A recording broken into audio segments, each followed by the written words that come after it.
warahmatullahi wabarakatuh. Di sini saya akan sedikit menjelaskan materi tentang model pembelajaran berbasis masalah atau yang biasa disebut problem based learning. Nah, problem based learning ini adalah guru selaku fasilitator itu memberikan masalah yang autentik dan bermakna untuk dicari pemecahan masalahnya.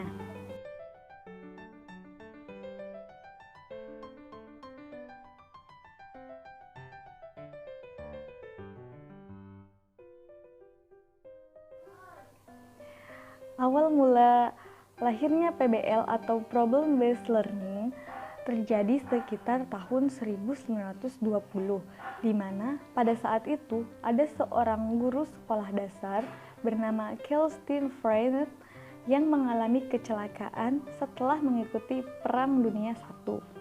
Akibat dari kejadian tersebut, ia merasakan tidak mampu lagi berdiri dan berbicara untuk melaksanakan tugasnya sebagai guru. Sehingga ia menciptakan sebuah sistem pembelajaran di mana para siswanya didorong untuk melaksanakan pembelajaran secara mandiri. Oleh karena itu, ia berusaha mencari cara yang dapat dilakukan untuk melaksanakan tugas pokoknya. Melalui perjuangannya yang sangat gigih, akhirnya ia menemukan sistem pembelajaran yang dianggapnya cocok, yaitu menjadikan peran siswa di kelas sebagai peran utama yang aktif dalam pembelajaran dengan mendorong siswanya untuk lebih kreatif, bertanggung jawab, bersifat kooperatif, dan dapat melakukan evaluasi secara mandiri. Itu dia sejarah dari PBL sendiri atau Problem Based Learning.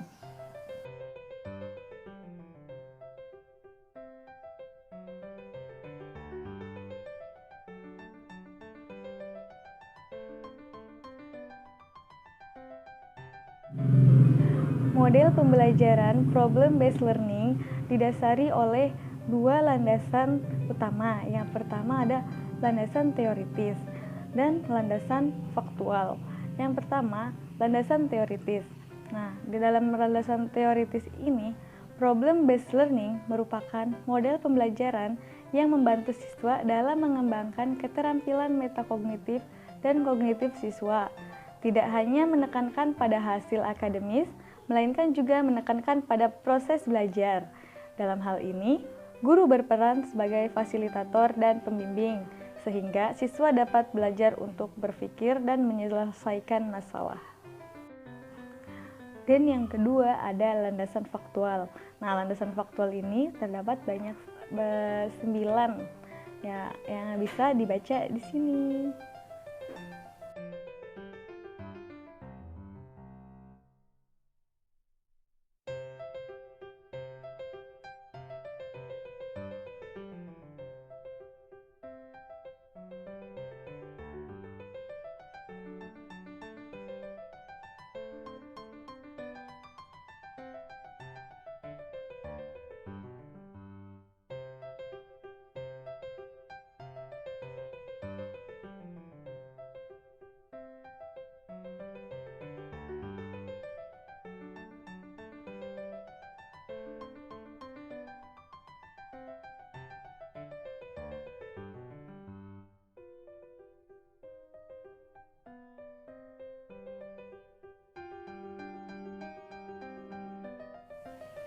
Selanjutnya ada prinsip-prinsip pengembangan PBL.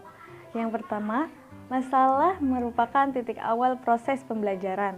Yang kedua, masalah didasarkan pada masalah kehidupan nyata atau realistis yang dipilih untuk memenuhi tujuan dan kriteria pendidikan. Yang ketiga ada pembelajaran berbasis aktivitas atau active learning yang melibatkan siswa dalam kegiatan penelitian dan pengambilan keputusan. Yang keempat, pemecahan masalah merupakan tujuan dan juga metode pembelajaran. Yang kelima, pembelajaran berbasis kelompok atau kolaboratif. Yang keenam, memberikan pengalaman autentik. Yang ketujuh, melibatkan siswa sebagai pemangku kepentingan dalam situasi masalah. Yang kedelapan, metodologi berdasarkan pembelajaran berbasis inquiry. Yang terakhir, mengutamakan berpikir tingkat tinggi dan komunikasi.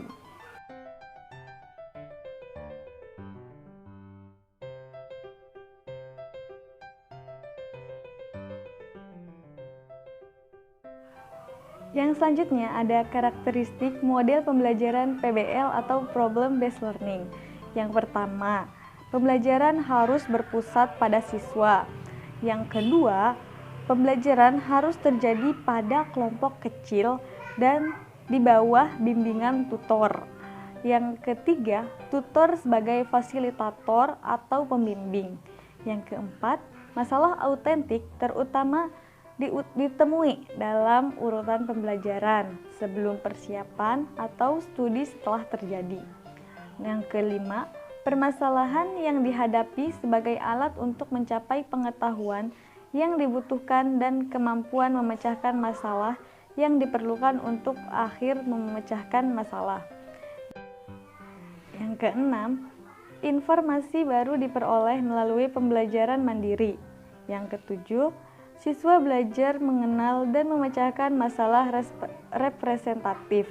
Dan yang terakhir, pembelajaran berbasis refleksi diri. Yang selanjutnya ada 5 tahapan dalam model pembelajaran Problem Based Learning. Yang pertama itu memberikan konsep dasar atau orientasi tentang permasalahannya kepada siswa. Nah, di sini guru membahas tujuan pelajaran, mendeskripsikan dan memotivasi siswa untuk terlibat dalam kegiatan mengatasi masalah. Tahap yang kedua yaitu pendefinisian masalah atau mengorganisasikan siswa untuk meneliti. Nah, di sini guru sebagai fasilitator membantu siswa untuk mendefinisikan dan mengorganisasikan tugas-tugas belajar yang terkait dengan permasalahannya. Tahap 3 yaitu membantu investigasi mandiri dan kelompok. Nah, di sini guru mendorong siswa untuk mendapatkan informasi yang tepat, melaksanakan eksperimen, dan mencari penjelasan serta solusi. Tahap yang keempat yaitu pertukaran pengetahuan atau mengembangkan dan mempresentasikan hasil. Nah, di sini guru membantu siswa dalam merencanakan dan menyiapkan hasil-hasil yang tepat seperti laporan, rekaman, video, dan model-model yang membantu mereka untuk menyampaikan kepada orang lain dan mempresentasikannya. Yang kelima adalah menganalisis dan mengevaluasi proses. Nah, di sini guru membantu siswa untuk melakukan refleksi terhadap investigasinya dan proses-proses yang mereka gunakan. Cukup sekian dari saya, kurang lebihnya mohon maaf. Wassalamualaikum warahmatullahi wabarakatuh.